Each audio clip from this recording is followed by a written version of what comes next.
it changes, and it could change on a dime. I see it every day, whether it's a young man in a motorcycle accident, whether it's a baby from SIDS or whatever. It changes on a dime. So don't think that, that's the other thing. We all tend to go like, okay, how's my 401k doing? And do I have enough? And will I pay for, you know what? You do. It's going to work out. Welcome back to the Happiness and Progress podcast. I'm your host, Danielle Craig. I'm an Emmy award-winning journalist, a mom, wife, and you know what I like to say, just a person looking for more joy in the everyday. This podcast is brought to you by the Mail Tribune. You can find more podcasts at mailtribune.com. In this conversation, we talk about what Chris has learned from being a funeral homeowner and how those lessons have made an impact in his life and how he lives his life, and some of the things that really made an impact on me personally that you would really only learn if you were in the funeral home industry, including how possessions, they don't go with us, and how we're all the same on the inside, and so much more. I hope you appreciate this conversation. Let's get to it. Chris, thank you so much for coming on the podcast today. I'm excited to talk to you. Thank you for having me. It's great to be here. So let's just jump right in. I absolutely love the book. It is, one of the description was it being irreverent. And I just loved that about it. Of the 20 lessons that you share, which one has impacted your life the most? Oh, I think it's definitely become a familiar. Oh man, that was my favorite. Yes. A term that I kind of made up myself, and be a family millionaire. I think, the book is all about my experiences in the funeral industry and life, really, and what the lessons that I learned. And I think more than anything that resonates with me in my everyday work is to go home and be with your family. I happen to have 3 sons, and they're all sports guys. And so there's a lot of coaching. There's a lot of being at school plays and stuff like that. So that's what I enjoy, and that works for me. Yeah. How has seeing this, it's just such huge grief that you deal with, and so many tears and sadness, and really that's all because of love. How has seeing that immense love toward these people who've passed on, who you're caring for, impacted how you're showing up in your family and really becoming that millionaire? Familiar, yeah. So, if I can say it. I kind of always was that guy. I'm the youngest of 3 boys and sort of a mama's boy. I had great parents. I grew up in the suburbs of New York and had sort of an idyllic childhood. And I had a great relationship with a grandfather, my father's mother, who was an immigrant, came over on a boat from Germany. Just a great immigrant story, delivering, bread and milk and cheese up and down the streets in New York City in an unair conditioned truck. And lo and behold, long story short is really that he would always stress upon me about the importance of family and how much it meant to him. He was very articulate despite having a 5th or 6th grade education. And, I think in many ways, I was one of the loves of his life, and he was very articulate about that. And he would come to everything. I was a sports guy growing up, and he would, the littlest game he would be at in a lawn chair in the outfield watching, because that was important to him.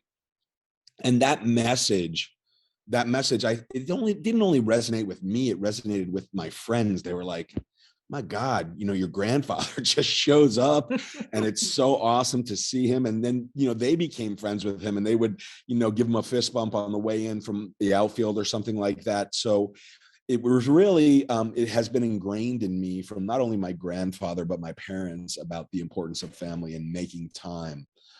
So it was pretty easy leap once I got serendipitously into the funeral industry. And then the messages were just, loud and clear. It was like a mallet to the head saying, they would tell me that people who I had met would say, you have young children, get out of here, go, that's the time of your life. And truly it is. Now at 18, 16 and 13, I'm so glad I had that opportunity. I'm still very much in their lives, but they need you less, right? I mean, that's the unfortunate reality of it all.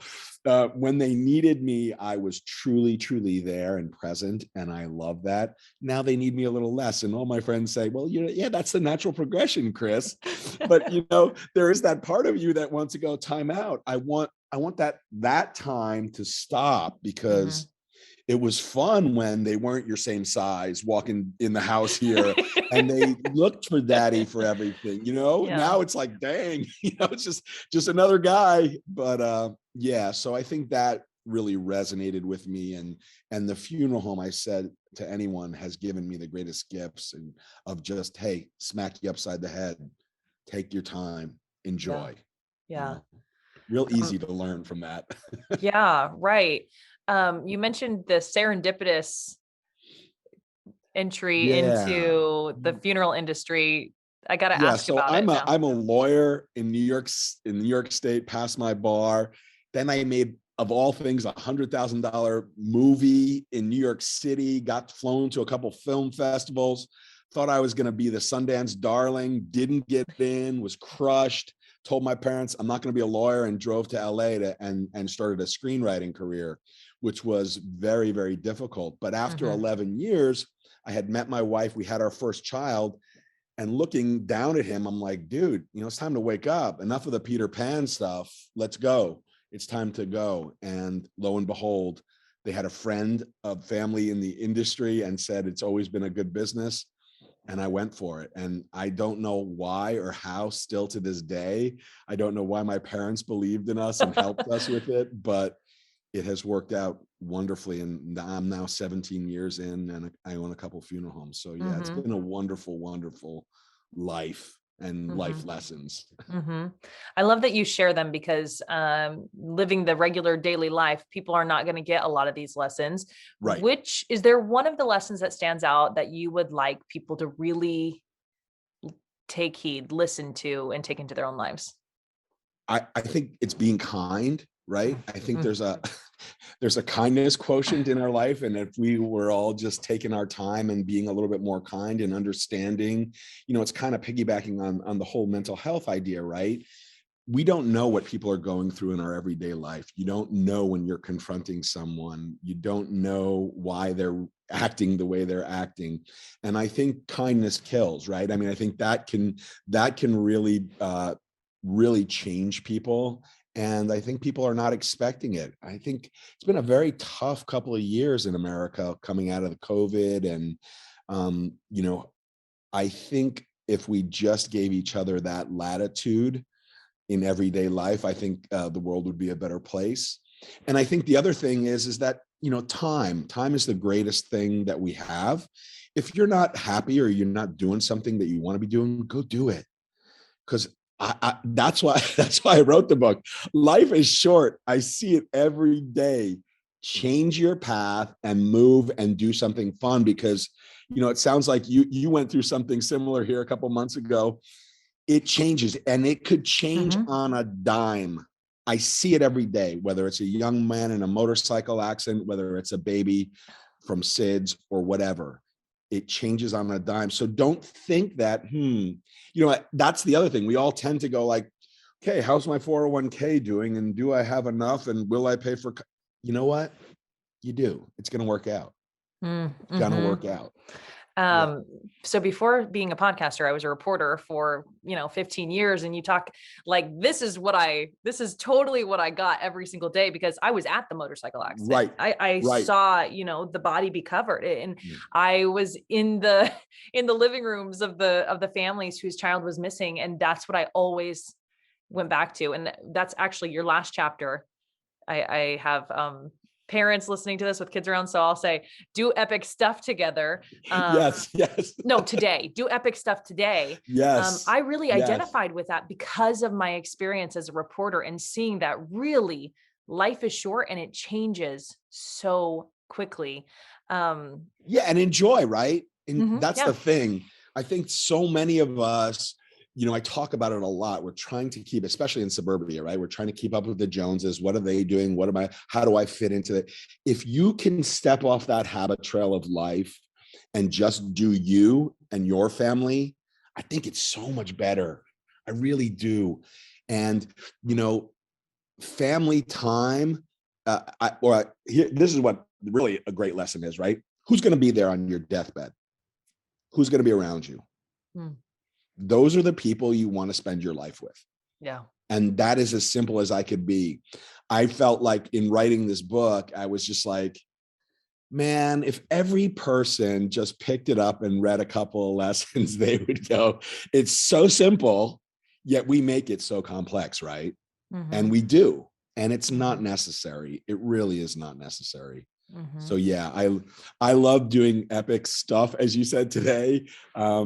I do that in my life. I made a movie, I've written books, I'm creating these platforms. It's because I'm trying to, I have to pay for everything. Don't get me wrong, but I want to just, when I close my eyes, I want to smile, and I want my children to have something and to be able to read about how much their dad loved them. That to me is the ultimate, Yeah. Yeah. Right. I think of in your book, the woman who had all of her family members in her house. She had passed away, and family members down the hallway and Right. out the door. That is The exactly matriarch. that. Yeah. Yeah. I mean, Incredible. and to me, again, the reason for the story was just quintessential family. They knew it. They got it. They had reverence for her based on her age.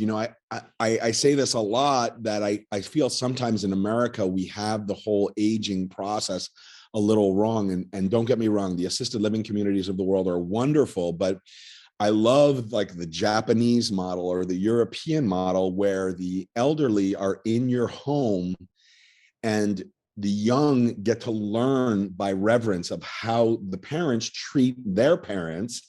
And they see that. I think that sort of, that empathy, that look at there, but the grace of God go I, we're all going to get old.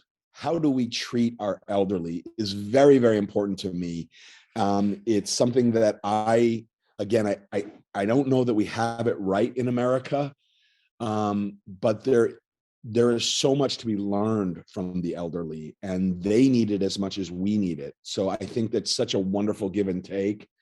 And, I've told my parents already, you're not going anywhere. I got a place for you. And I told my in-laws the same thing. And that's the way to live, I think. Just my opinion. Yeah. And I love this idea of thinking about who will be there at your funeral and put your attention into them, because we get so sidetracked, and especially now with social media, and we're putting so much of our attention and love in places that it doesn't necessarily need to be. Right. Yeah. And, social media is that blessing and that curse. And I think that the curse part for me is that everyone tells how fantastic it is. You never see the social media saying, hey man, I'm having a bad day. It's hard to get out of bed today. And I want to see those things too, because that's the real life that we all have. That's, I wish young people, especially I would imagine, I'm not young anymore, but I would imagine flipping through this and seeing, whoa, fantastic trip and fantastic this and fantastic that. That's not real life. And you and I know that very well. And I can only imagine what you've seen as a reporter, but it's probably very similar to what I've seen in the funeral home. And I think that's the sobering part. And that's why we want people to read this book or any book to educate yourself that, there is not this perfect society, and don't aspire to that, because we all have failures, right? I talk about that a lot in my book, and how I encourage failures. I had a great failure just yesterday. My son was at a track meet, and he's like, Dad, they're making me run the 200. I've never run the 200 before. And I said, well, who cares? You're trying, and you're going to learn whether that's something you want or not. And he didn't finish well. And he was like, wow. And I'm like, but I'm so glad you tried it. You tried it, and that's not for you now, And at least my generation, we were taught, failure. Don't be afraid of that. Our fathers worked jobs for 30 years. No, man, that's just not live. Failure, learn, build your bricks and build your house, Right. Yeah. I love the illustration of, you can take the bricks and you can be under them all the bricks of failure under you, or you can use those bricks to build a staircase. Right.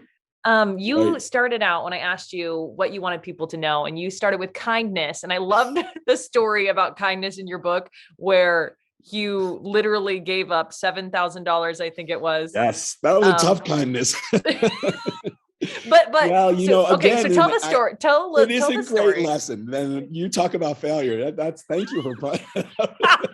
We'll I love to segue be from failure reminded right of into that. this. No, it was a family who was having a service, and we don't perform services unless we get paid, and that's just has to be a business model. So this family came in and they paid in cash, whatever it was, $7,000. And then I got a call from the cemetery saying, "Hey, did they pay you?" And I said, "Oh yeah, I just got paid." And he's like, "They haven't paid me.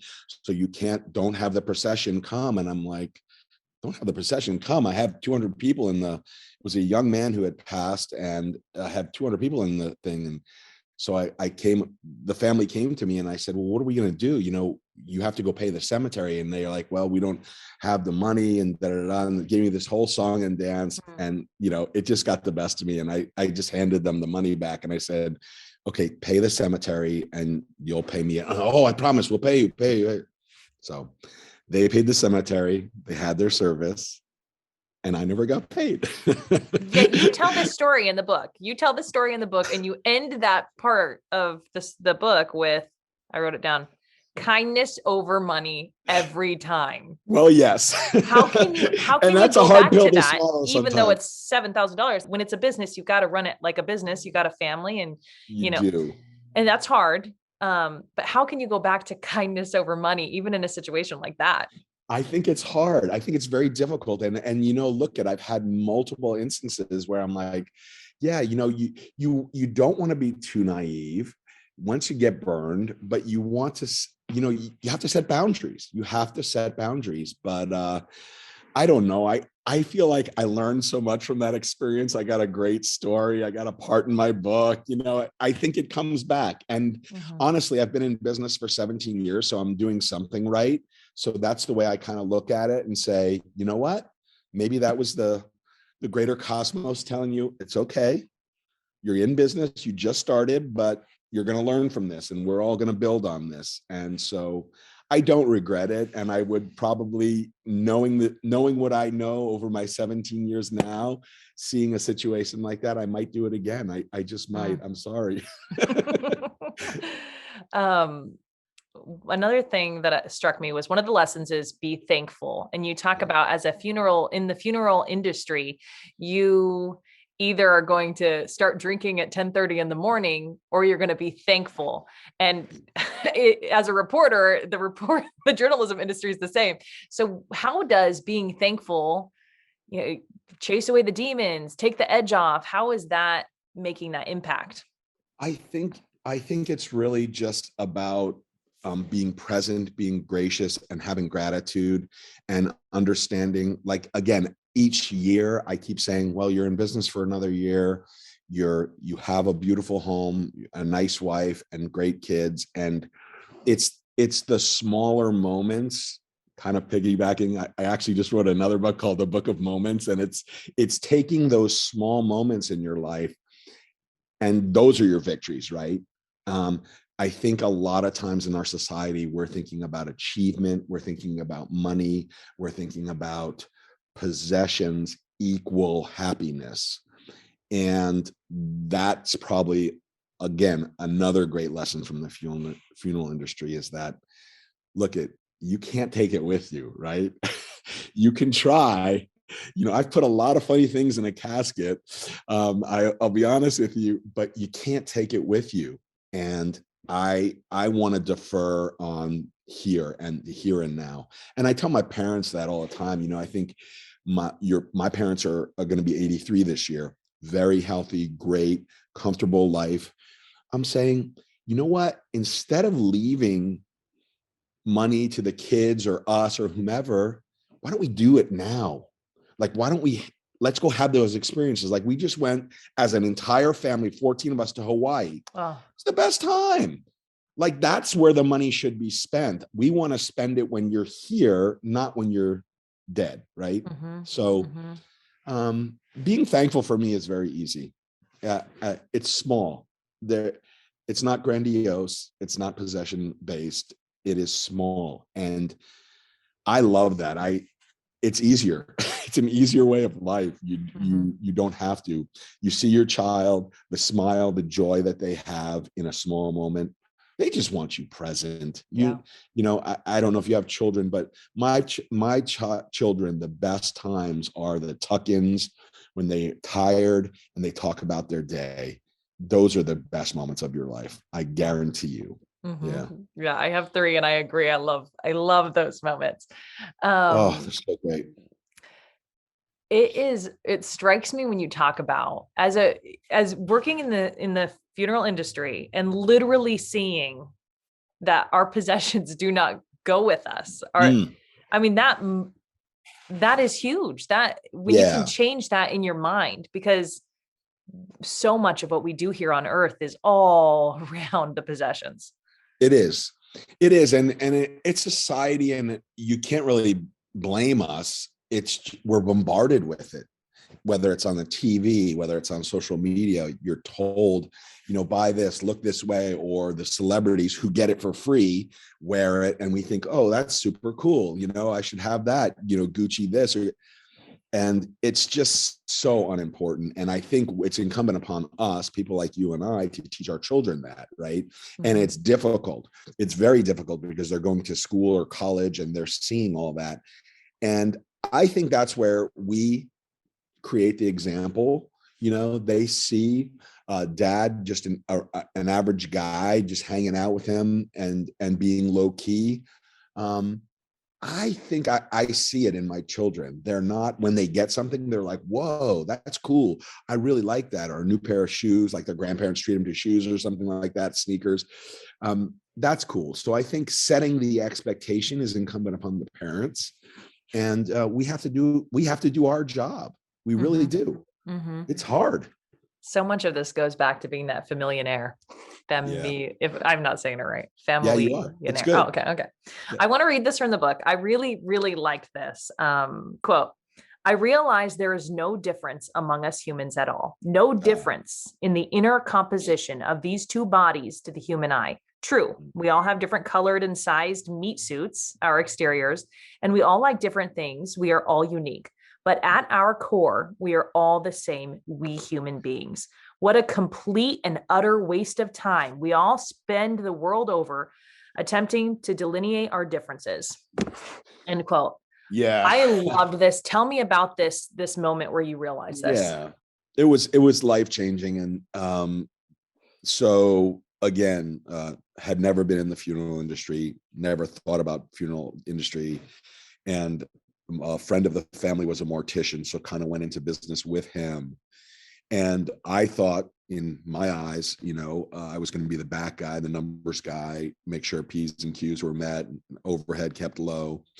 But in a family-run place, we were very busy, and it started to bleed over into, like, I needed to take some responsibility and go and pick up people, pick up wherever I could. And this one instance was it was our own prep room, and there was a African-American and a white guy totally posted. So in other words, bodies totally open. Very rare for this to happen in our funeral home.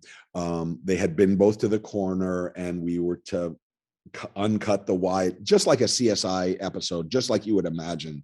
They do an amazing job.